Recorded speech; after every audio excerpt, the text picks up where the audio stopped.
bienvenidos a mi tercera entrevista en el Conversando con Mirela. Hoy tengo la suerte de conocer por primera vez a Enrique Mendoza.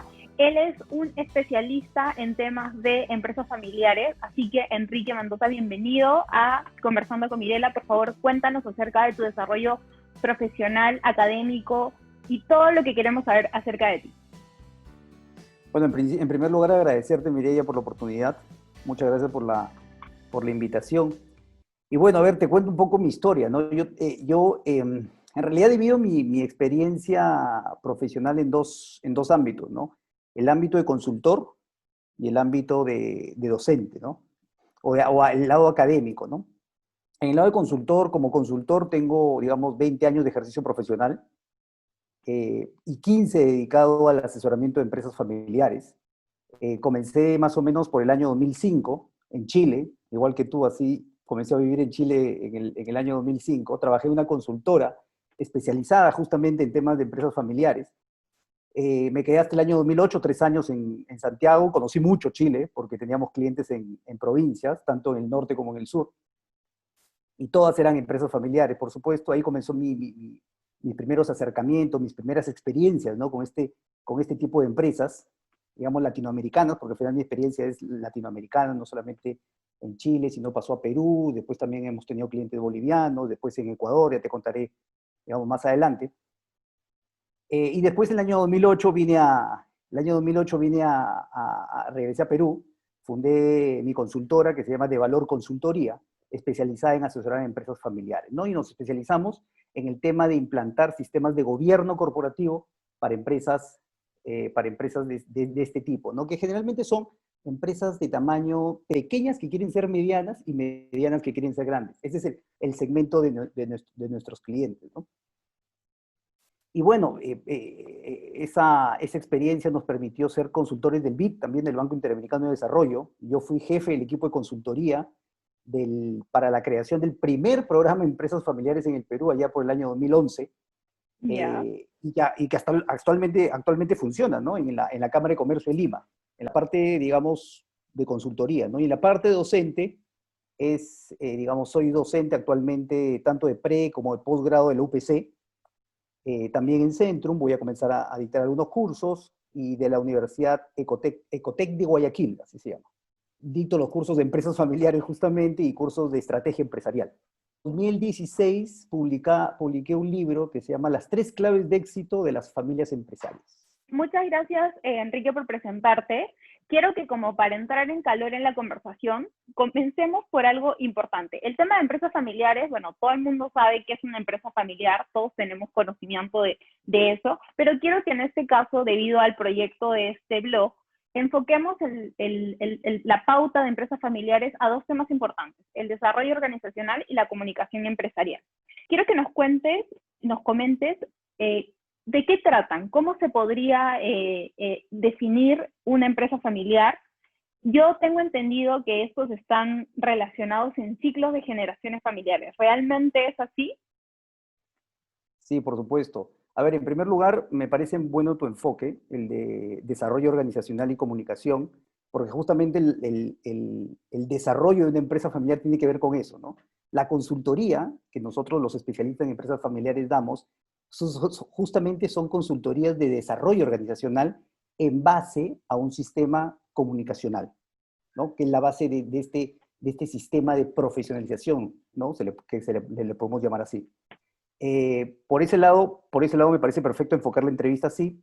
Y respecto a tu pregunta, respecto a los ciclos, sí, pues justamente en el libro, en mi libro que te mencioné, Las 3 claves de éxito, nosotros proponemos, hay una teoría en base a de nuestra experiencia e investigación, proponemos una teoría que se llama la teoría de la evolución organizacional, ¿ok?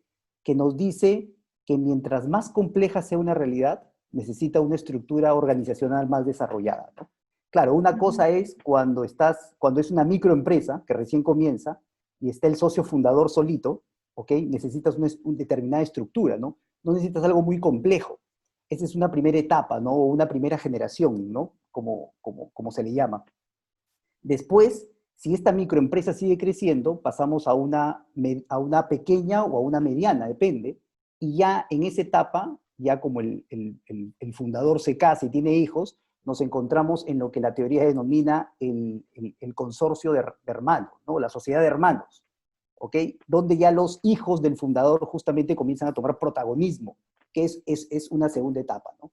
Y una tercera etapa, si la empresa sigue creciendo, nos encontramos con ya una gran empresa donde ya no están los hijos, sino están los primos, ¿no? Los primos. Y si te das cuenta, la complejidad es mayor, por lo tanto necesitas un desarrollo organizacional, un mayor desarrollo organizacional y canales de comunicación para justamente alinear a este equipo, ¿no? A este equipo que en realidad es una familia, ¿no? A eso se le llama familia empresaria, ¿no?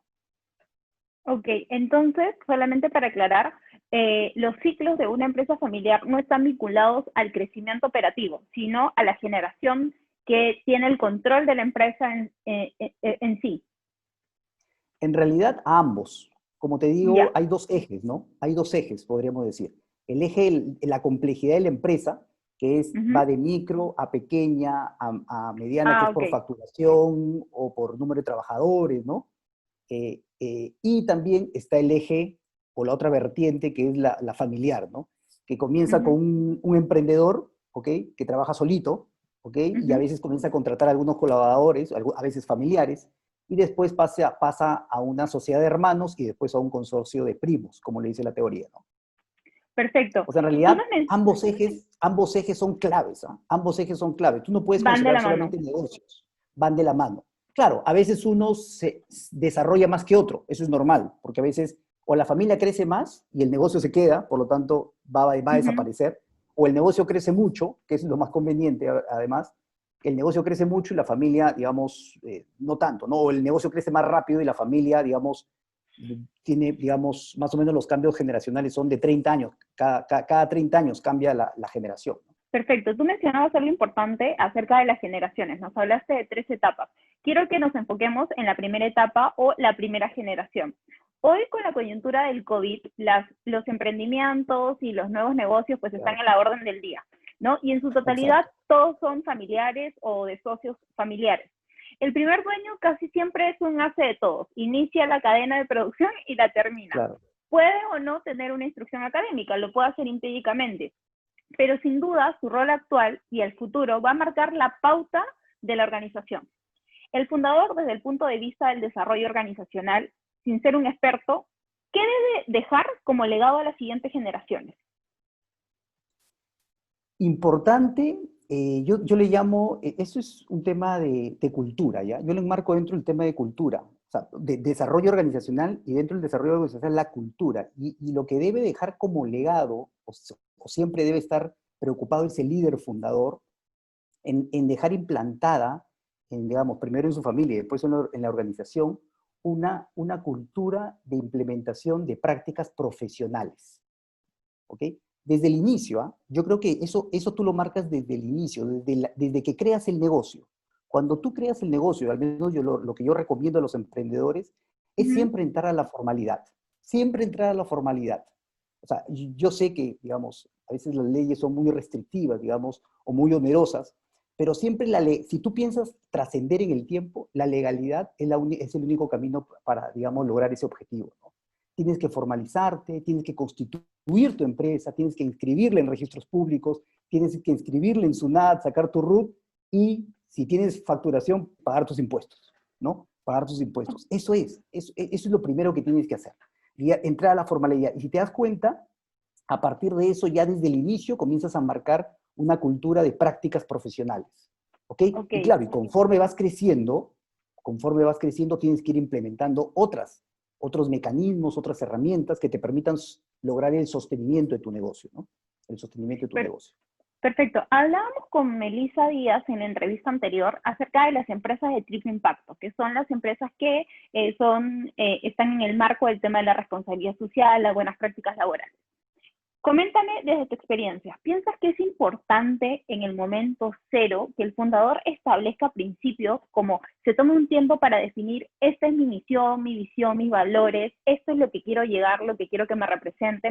¿O eso se puede hacer en otra etapa del proceso de empresa familiar?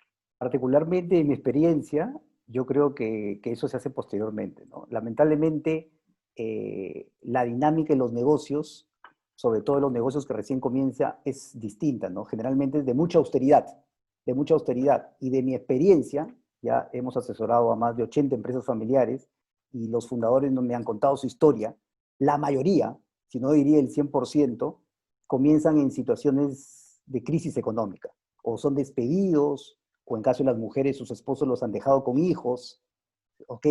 Las abandonaron y ellas en esa situación de necesidad económica, crean su negocio. Y debido a esa coyuntura, es un poco difícil que se pongan a pensar en esos sueños o en ese propósito, como se le llama en la teoría de la administración estratégica, ¿no? Lo que yo recomiendo al emprendedor, en principio, más que pensar en conceptos tan abstractos como visión, misión, ¿no? Es enfocarse en consolidar tu negocio.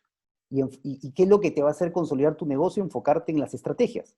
¿Estrategias de qué? Estrategias de crecimiento para vender más, estrategias de productividad para manejar tus costos bien, y la tercera, que le va a dar sostenibilidad a tu negocio, estrategia de satisfacción al cliente, de tu propuesta de valor. Preocúpate porque tu cliente esté satisfecho. Eso, si tú te das cuenta, Mireya, eso es más concreto que hablar de misión, visión en un negocio que recién está comenzando. Primero tienes que sobrevivir, primero tienes que, digamos, consolidarte en el mundo empresarial y luego, digamos, puedes comenzar a soñar, ¿no? A soñar. Y claro, y no basta solamente con pensar en las estrategias. Justamente los emprendedores no solamente sueñan, sino en, digamos, en crear un negocio, sino que tienen el liderazgo para ejecutar y lograr sus objetivos, ¿no? Poco a poco, y historias vemos muchas. ¿En qué etapa entonces tú consideras que se debe hacer la definición de esta estructura organizacional, que es muy importante porque va a marcar la pauta del antes y después de una empresa? Porque hoy en día todas las grandes empresas que iniciaron siendo familiares y que hoy están dirigidas por un directorio corporativo tienen una misión, una visión. Es más, van renovando las visiones, los valores, ¿no? Van alineando sus estrategias. Entonces, ¿en qué etapa tú recomiendas que se realice esta definición?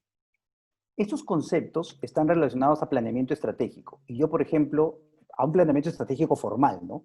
Claro, cuando el resultado de un planeamiento estratégico, justamente una parte del planeamiento estratégico, justo ayer terminamos el planeamiento estratégico con un cliente y terminamos con eso. En mi metodología, por ejemplo, y te cuento un tema personal, en mi metodología yo no recomiendo comenzar con visión, misión el planeamiento estratégico.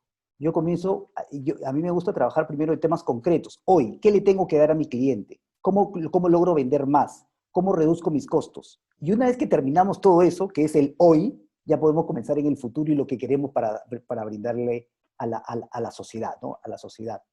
Y eso, ¿no? Eso es un poco lo que, cómo te podría responder. Y claro, y cuándo, yo creo que cuando ya saliste de la etapa de sobrevivencia, que es microempresa, y estás en una pequeña empresa, ya con cierta, digamos, con ingresos, digamos, eres una pequeña empresa ya con ingresos constantes, ¿no? Que ya has logrado, digamos, pasar esa primera etapa, ¿no? Ahí es donde tú ya debes comenzar a pensar en planeamiento estratégico, y el planeamiento estratégico ya de por sí, por la metodología, el planeamiento estratégico te va a llevar a esos conceptos, ¿no? A esos conceptos. Claro, y que puedes ir mejorándolo, ¿no? Claro, entonces para resumirlo, cuando somos una microempresa, cuando recién empezamos, las estrategias tienen que estar alineadas completamente a las ventas y a lo que tú acabas de llamar, que me parece genial, el sobrevivir en el mercado. Una vez que pasas esa etapa, ya eres una pequeña empresa. Como tú dices, ya tienes ingresos más constantes, más reales de repente, ¿no? Y ahí ya podrías comenzar a pensar en esa etapa entonces en qué es lo que quiero hacer con mi negocio, ¿no? Si pienso expandirme, ¿no? Entonces, creo que todos esos planes de expansión van muy vinculados a la misión, la visión y los valores. Exacto. No, inclusive cuando yo entrevisto a mis actuales y digamos, y antiguos clientes, ellos en su historia te dicen, oye, yo cuando creé este negocio, yo no lo creé pensando en que mis hijos lo iban a asumir. Yo quería solucionar el problema económico de ahora, en mis ingresos, me había quedado sin chamba. Ya cuando veo que, digamos, tuve una visión, o sea, identifiqué una buena oportunidad de negocio y está funcionando la idea, ahí es donde ya ellos comienzan, el ser humano es así, comienza a proyectarse, comienza a soñar, comienza a querer trascender. Ya no solamente que esto quede en digamos, en una primera generación, sino que pase a una segunda y algunos se proyectan un poco más que pasen a sus nietos, ¿no? Eso son lo que, a mí lo que me ha tocado vivir, ¿no? Y eso es lo que me cuentan los fundadores de empresas familiares. Algo que me gusta mucho de lo que mencionabas también era el tema de la formalidad, ¿no? Es súper importante empezar siendo formal porque Importante. a veces pensamos como que no, vamos a evadirlo, ¿no? Pero realmente si te das cuenta, todo al final te lleva a lo que inicia bien, va a tener un buen camino de desarrollo, ¿no? Entonces, eso es algo importante Claro, como un mensaje claro, clave para todos los que nos están viendo. claro. Y Mireia, permíteme complementar. Y si te das cuenta, ya, esa recomendación es desde que creas el negocio, ¿no? ¿Ok? Uh -huh. Del tema de la formalidad. Ya desde ahí, ya estás teniendo tú, o sea, querer pagar impuestos o saber que vas a pagar impuestos, ya es un tema de responsabilidad social, porque sabes que esa plata, de alguna manera, no solamente, digamos, es un beneficio para ti individual, no, es un beneficio para la sociedad, porque esa plata se va a utilizar de alguna forma para, digamos, los servicios básicos de la población, ¿no? Luz, agua, infraestructura, educación, salud, que ahora, digamos, sabemos digamos, que adolecemos, ¿no? Que adolece en nuestro país. Qué bueno que mencionas algo importante para mí, que es el tema de la responsabilidad social. A veces, desde nuestra cancha, nos cuesta de repente decir, pucha, no sé, un ejemplo, la Teletón. Claro, donando 1 sol, 2 soles, voy a aportar. Lo mismo pasa desde el lado de nuestras empresas. A veces no Por sabemos, supuesto. vemos tantos ejemplos de responsabilidad social, de empresas que hacen grandes donaciones, que llegan a lugares más alejados, con grandes, y uno como empresario de repente puede decir, lamentablemente mi negocio no da para hacer ese Todavía, aporte a la sociedad. todavía. Exacto, todavía. Pero tu aporte es, como tú dices, pagando los impuestos. Es tu manera de ser responsable con el país, socialmente. Y algo adicional, Mireia, estás dando trabajo a personas. Uh -huh. En una microempresa trabajan 5 o 6 personas, en una pequeña empresa quizás 20, 50, en una gran empresa 200 personas, y en, digamos, las grandes corporaciones 1.000, 1.500 personas, imagínate, o sea, ya ahí yo creo que eso yo creo que es un aporte, ¿no? Cuando te comienza, y eso es también normal de las familias empresarias, ¿ah? Y eso ya es una tercera o una cuarta etapa del desarrollo de las empresas familiares, ¿no? Ya cuando llegan a esa etapa, ya son grandes corporaciones como los Romero, los Brescia, ¿no? O los Luxic en Chile. Ya ahí ellos comienzan no solamente digamos, que quieren ir un poco más allá, ¿no? Ya comienzan a pensar en fundaciones, ya comienzan a trabajar la responsabilidad social de una manera más formal digamos, y más directa, ¿no? Podríamos llamarlo así, ¿no? Claro, más Pero no quiere macro, decir, claro, porque ya les permite también la economía, la solvencia de la empresa, o sea, es más estable financieramente, entonces le permite hacer ese aporte más macro a la sociedad. Seguimos con las etapas de las empresas en la primera y segunda generación familiar. ¿En qué momento aparecen los primeros problemas? Leí una publicación tuya en donde comentas que solo 3 de cada 10 empresas familiares llegan a la segunda generación. Excluyendo los motivos económicos e eventos inesperados como la pandemia, el COVID-19, ¿cuáles son las principales causas del fracaso? ¿Están relacionados a aspectos organizacionales? ¿Qué se puede hacer para evitarlos? están relacionados, y eso nuevamente tiene que ver con mi libro, ¿no? Tiene que ver justamente con las 3 claves de éxito, ¿no? De una familia empresaria. Y tiene razón, está relacionado con un tema organizacional y con 3 temas de enfoque de personas. En primer lugar, la primera causa por la cual no logra trascender una empresa familiar es la falta de alineamiento de los intereses individuales de los integrantes de la familia. Cuando no se alinean. A veces es mejor, estimada Mireia, separarse que seguir juntos, ¿no? Es mejor separarse, o sea, a veces es mejor, a veces creas más valor separándote como familia empresaria cuando no estás alineado que, que quedarte junto y para destruir valor. No sé si me dejo entender. Sí, claro. ¿No? Y un ejemplo claro de eso son los Añaño. Los Añaño, por ejemplo, los Añaño ahora son 2 familias empresarias exitosas Añaño. Los propietarios de AG Group, ¿ok? Y los propietarios de Industria San Miguel. Pues también. Ujú. Por algo se separaron ellos, no estaban alineados. Una rama familiar, que son los propietarios de Industria San Miguel, en algún momento supongo, lamentablemente no conozco el caso directamente, no he podido trabajar con ellos, pero he leído su historia de alguna forma en revistas de negocios y en los diarios. En algún momento este señor tenía intereses personales, no sé, quizás intereses de liderazgo, intereses familiares, intereses de poder, interés de control, no sé, las personas tenemos un montón de intereses, de desarrollo profesional, y les dijo a sus hermanos que él digamos, prefería, digamos, fundar su propia empresa y hacer su propio negocio.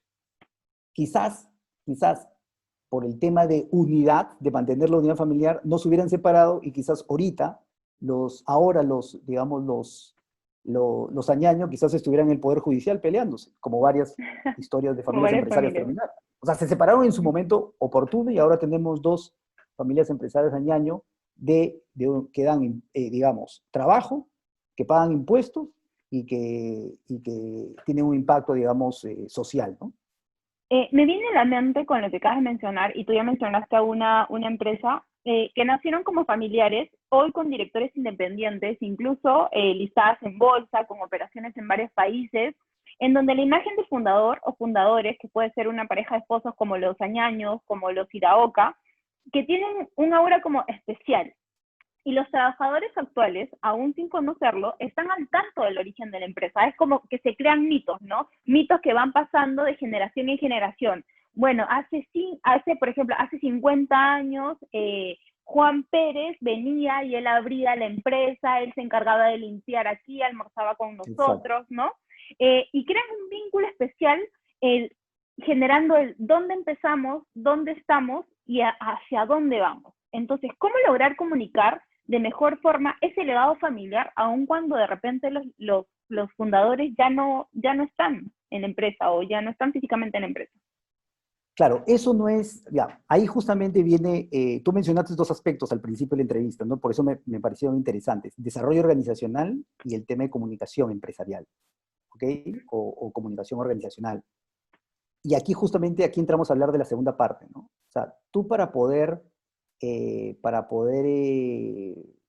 formar mitos, para poder formar cultura, poder transmitir valores, justamente tienes que registrar esa historia, ¿ok? En algún momento, registrarla, formal o informalmente, y comunicarla, y transmitir esa historia.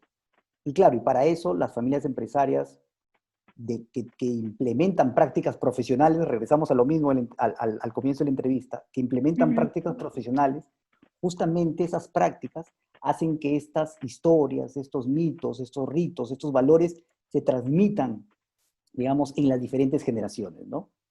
Creando principalmente espacios de conocimiento de los integrantes de la familia, de sus historias, de sus valores, espacios de debate, de reflexión y de toma de decisiones, ¿no? Acá tenemos a los órganos que ya, digamos, la teoría de la administración le llaman asamblea familiar, cuando ¿no? Que a veces son inclusive reuniones informales de una primera generación con hijos, digamos, adolescentes. Después, en una segunda etapa, hablamos del consejo familiar, que es ya cuando los hijos ya, por ejemplo, están dentro del negocio, inclusive algunos casados, con hijos pequeños, el consejo familiar. Después está el otro instrumento que ayuda a esta comunicación, es el protocolo familiar, ¿no? Nosotros cuando hacemos protocolos familiares, recomendamos que las primeras hojas del protocolo familiar, ¿no? Que en las primeras hojas del protocolo familiar se cuente la historia de la empresa familiar, la historia de la familia empresaria. Y justamente estos documentos permiten a los integrantes de las diferentes generaciones comenzar a conocer y transmitir después a ejecutivos externos, por ejemplo, o a trabajadores, la historia de la familia empresaria, ¿no? Y cómo ellos lograron fundar el negocio, cuáles fueron los principales desafíos de la historia de ese desarrollo empresarial, ¿ok? Y poder inculcar justamente lo que tú mencionabas en tu pregunta, ¿no? El tema de, oye, ¿cómo estos señores, a pesar de que no están, han trascendido en el tiempo por estos mecanismos profesionales que utilizan las empresas familiares, ¿no? Se me viene a la mente una pregunta que no estaba dentro del listado de preguntas que te había enviado yo antes, y es, Mejor, ¿en qué mejor. momento, en qué momento el empresario decide profesionalizar su, su organización. Por ejemplo, supongamos que es una microempresa. Como decíamos en la pregunta anterior, él empieza haciendo todo. Después se da cuenta que necesita contratar a personas. Y por lo generalmente siempre comienza a contratar gente de su entorno, que no necesariamente está involucrada o tiene algún aspecto académico para, de repente, ventas, para marketing, para publicidad, ¿no? Todo lo hacen de manera empírica. Pero de repente comienzan a crecer, a crecer, a crecer, a crecer. ¿En qué momento es ideal profesionalizar el capital humano con el que cuentas sin cortar la cultura organizacional? ¿Por qué? Porque de repente, si hoy te sentabas a la mesa a almorzar con tus 5 empleados, ¿no? Porque tu empresa era pequeña, de repente pasan los años y ya no vas a poder sentarte a almorzar a la mesa con tus 5 empleados, porque ahora tienes 200 y probablemente los vas a ver una vez al año. Entonces, ¿en qué momento decides esa profesionalización? A ver, en principio yo creo que la profesionalización es un proceso continuo y permanente, ¿ok? Desde que fundas tu negocio y te formalizas, ya comienzas a profesionalizarte. Claro, en un menor grado que cuando estás en una segunda o una tercera etapa, por supuesto, ¿no? O sea, no, por supuesto, no le vas a recomendar a una microempresa que ya tenga directorio y que tenga directores externos, ¿no? No tienen ni siquiera plata para pagarle. Pero en su dimensión, en su nivel de complejidad, si te das cuenta, sí se están profesionalizando. O sea, constituir como empresa, formalizarte, ya es parte de la profesionalización, tener tu estatuto, tus estatutos. Muchos hablan del concepto, por ejemplo, de gobierno corporativo como un concepto vinculado solamente a grandes empresas, ¿no? Cuando en realidad no es así. El concepto, los primeros, digamos, los primeros mecanismos o instrumentos de gobierno corporativo están en el estatuto de la empresa. Y si te das cuenta, el estatuto de la empresa está al principio, cuando lo constituyes. ¿Entiendes? Solamente que va a depender va a depender del tipo societario que escojas, va a depender de si eres una empresa individual de responsabilidad limitada, si eres una SAC, que generalmente las empresas familiares se constituyen con ese tipo societario, pero ya desde ahí te estás profesionalizando, pero te estás profesionalizando de acuerdo a tu complejidad.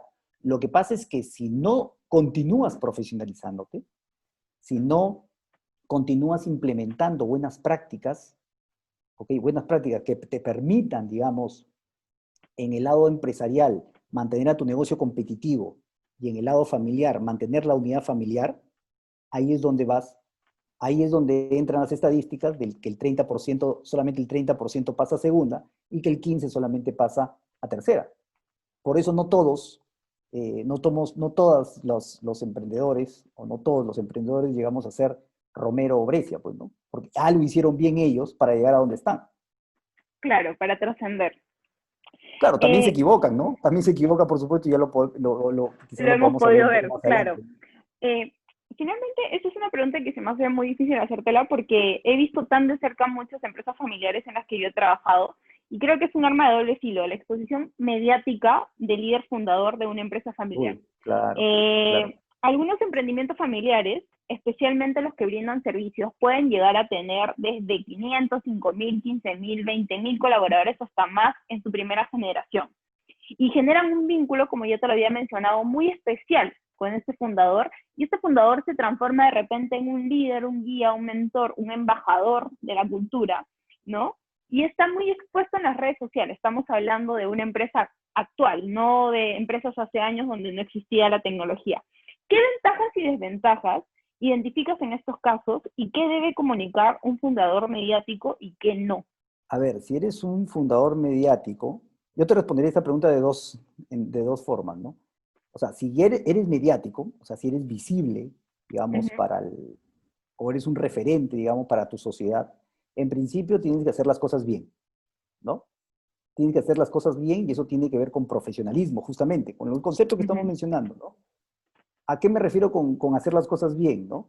Dentro de la legalidad, dentro de lo ético, dentro de lo moral, dentro de lo socialmente responsable, ¿ok? Hemos visto casos recientes, estimada Mireia, donde grandes líderes, miembros de directorio de grandes corporaciones, constructoras peruanas, empresas familiares, y que terminan, digamos, encarcelados y relacionados a casos de corrupción, ¿ok? o de un banco importante en el Perú, del más importante, que también está relacionado a aportes de Ujú, campañas presidenciales, ¿ok? A partidos claramente cuestionados, ¿no? Del punto de vista ujú, ético y moral. Y claro, ya a eso me refiero con que siempre tienes que actuar dentro de, digamos, dentro de un orden, dentro de un patrón moral y ético, ¿no? Porque si haces las cosas mal y eres mediático, eso te va a jugar en negativo. Ese sería el aspecto negativo, ¿no? Que tú mencionas, ¿no? La desventaja, digamos, ¿no? La desventaja. Tienes que cuidarte mucho al respecto. Esa es la primera parte de mi respuesta, ¿no? Y la segunda es que, digamos, es que tienes que contratar especialistas, ¿no? A especialistas.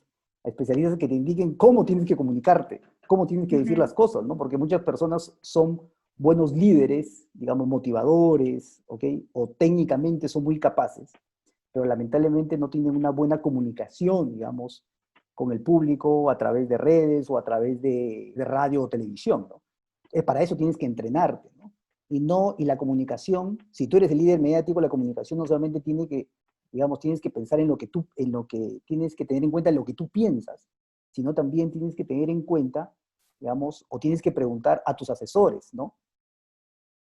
A tu directorio, a tu gerente general, a tu CEO, a tu asesor de comunicaciones, para ver cómo transmitir esas ideas. Más aún cuando estás en, una, en, una, en una crisis, digamos, de imagen, como le pasó a estas organizaciones. Algo que se me viene a la mente mucho es lo que siempre dicen, que cuando uno empieza a trabajar en un lugar siempre adquiere el apellido de la empresa. Deja de ser como Mirela Santa Cruz, porque ya si es que incurres en algo inmoral o poco ético, ya no va a salir en el titular Mirela Santa Cruz, porque nadie sabe quién es Mirela Santa Cruz. Van a decir el gerente de tal empresa y luego el nombre, ¿verdad? Entonces, por eso es importante actuar dentro de lo legal y moral correctamente, ¿no?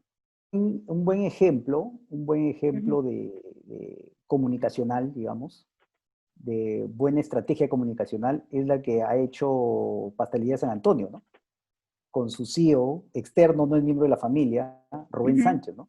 Él ha sabido manejar muy bien, ¿no? Supongo que asesorado de una forma, y bueno, y si lo ha hecho por propia iniciativa, bien por él, porque, digamos, conoce el tema comunicacional, ha tenido mucho impacto, ¿no? Si te das cuenta, en las últimas semanas, en los últimos meses, ha sido invitado a todo evento que tenga que ver con cómo afrontar esta crisis por el COVID, ¿no?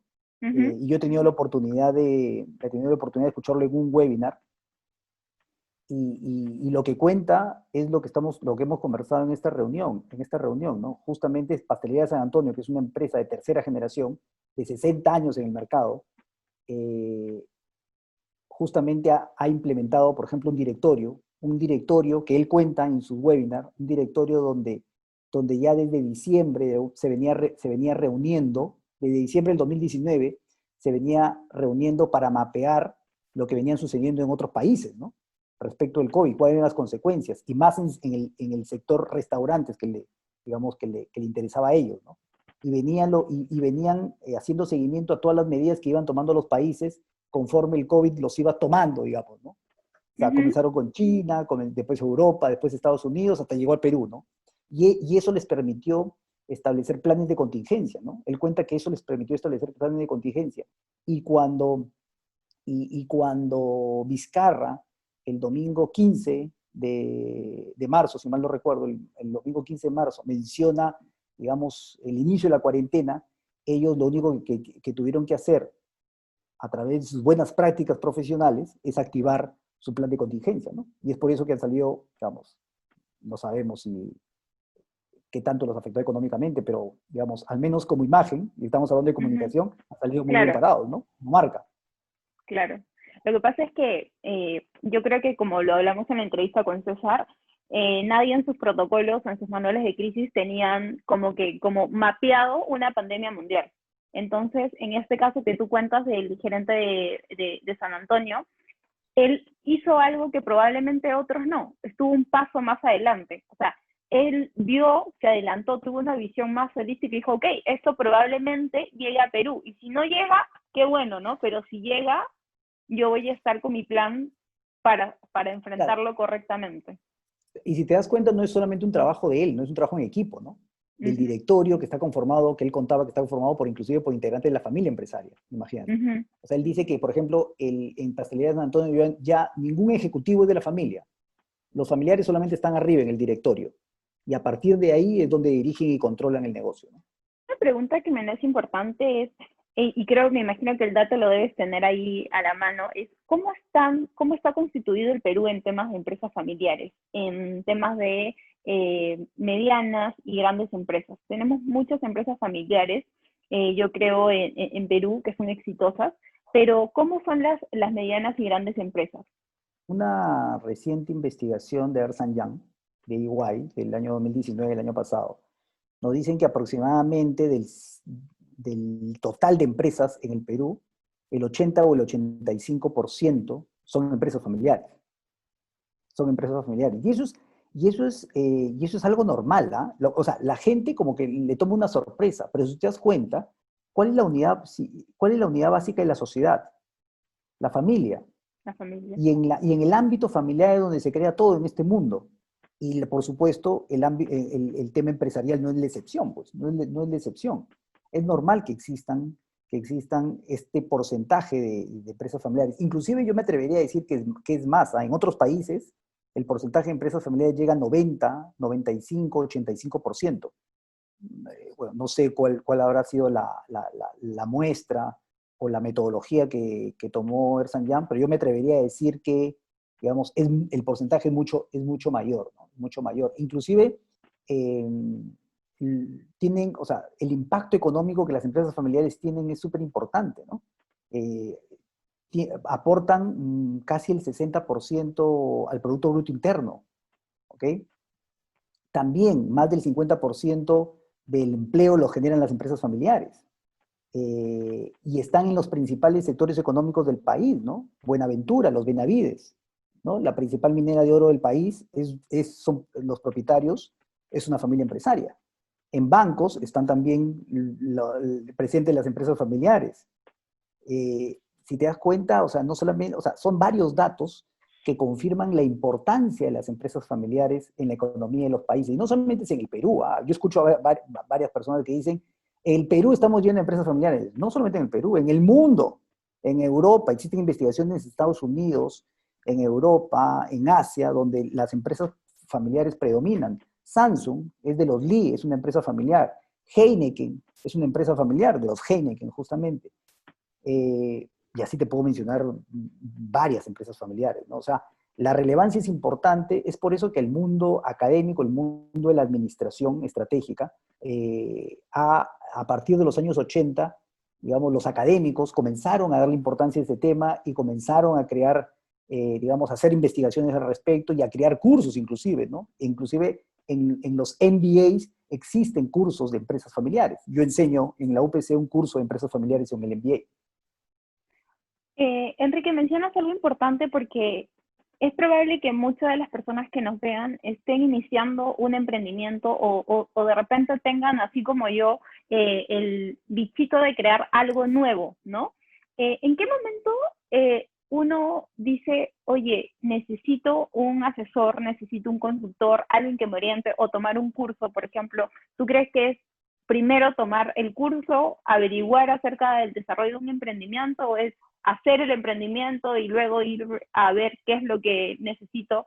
¿Cómo tú aconsejarías a la gente? Alguien que quiere, por ejemplo, de repente tiene el don de hacer pasteles y quiere emprender en el camino, pero no sabe cómo hacerlo.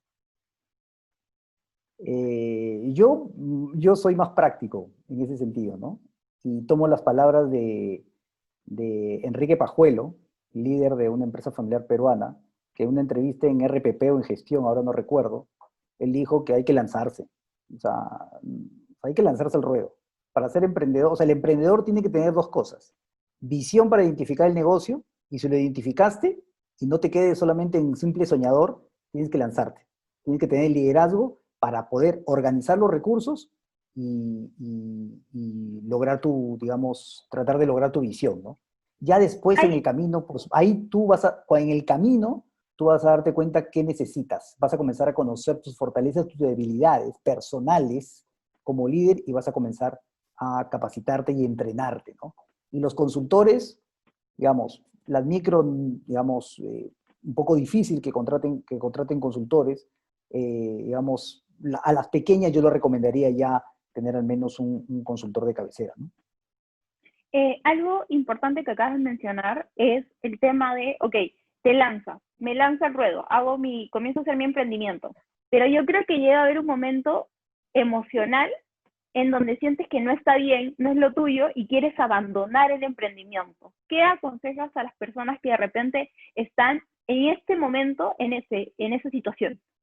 Porque para muchos el COVID puede haber sido una oportunidad de emprendimiento, pero para otros que ya tenían un emprendimiento desarrollado pudo haber generado una frustración. ¿Qué les aconsejarías a estas personas, a estos empresarios? Eh, a ver, en principio, si tienen la capacidad de hacerlo, asesorarse.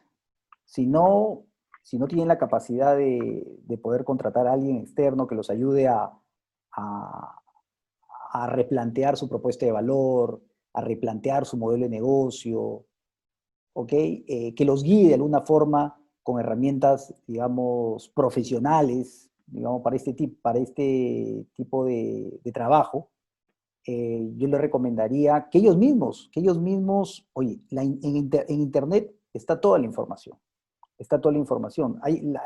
Ahora, lo que menos limita a una persona es el acceso a la información.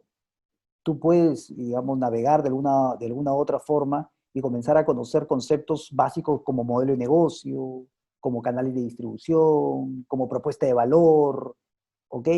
Y aparte de capacitarte, de conocer, comenzar a imponer ideas, ¿no? Con tu familia, con tu esposa, si es, digamos, la que te acompaña en el negocio, o con amigos que tienen otros negocios. Este principio digamos, de dos cabezas piensan mejor que una, no es un tema, digamos, coloquial, no es una frase coloquial, no, sino tiene un sustento en investigaciones científicas, ¿no? Siempre es importante intercambiar ideas con alguien, te va a permitir tomar mejores decisiones, ¿no?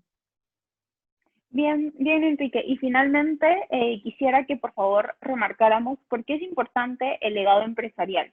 Tú desde tu experiencia, después de haber asesorado grandes empresas, muchas empresas, ¿por qué es importante tener un legado empresarial? O sea, para mí el legado de un fundador, del fundador de una empresa familiar, tiene que ser el formar en su familia primero y después en su organización una cultura constante de implementación de buenas prácticas. ¿Ok? O sea, que la familia sepa que conforme va creciendo, va desarrollando su negocio, tiene que ir incorporando buenas prácticas para justamente lograr mejores resultados. ¿Y cuál es la importancia? En una empresa familiar, ese legado de cultura, de implementar buenas prácticas, por un lado, el tema de mantener la competitividad de tu negocio, mantener un negocio rentable, porque para eso creas un negocio, rentable, con clientes satisfechos, que es lo que va a dar sostenibilidad a tu negocio. Y por otro lado, proteger la unidad familiar. Familiares que entre ellos existan lazos de confianza y compromiso para que puedan sostener justamente este proyecto empresarial común. Yo creo que eso es lo importante. Has mencionado algo muy bonito, que es el tema de las buenas prácticas, porque va desde de todo aspecto operativo, con los colaboradores, las buenas prácticas también con tus clientes, porque para tener un cliente satisfecho impacta en muchas cosas, ¿no? Entonces, importante yo creo el tema de las buenas prácticas con todos tus stakeholders. Y yo creo que hoy aprendí mucho acerca de las empresas familiares, acerca de las etapas, y yo creo que en cada etapa uno puede ir implementando diferentes cosas en torno a las buenas prácticas, la responsabilidad social, formar cultura organizacional. Y me queda claro, como tú dices, de repente a veces desde el lado de la teoría, que era lo que hablábamos off the record, es muy fácil, lo primero que te enseñan de repente en la universidad es la misión, visión, valores, ¿no? Pero realmente Claro. en la práctica, en la cancha, no empiezas desarrollando eso, sino empiezas viendo la rentabilidad porque la realidad que te tocó en ese momento, como tú dices, es que puedas estar desempleado, sin chamba, o necesitando algo o queriendo desarrollarte personalmente, ¿no? Entonces no empiezas pensando en esos fundamentos y ya el camino te lleva a crear esa filosofía. Muchas gracias, Enrique, una vez más, y un gusto haberte podido conocer y compartir.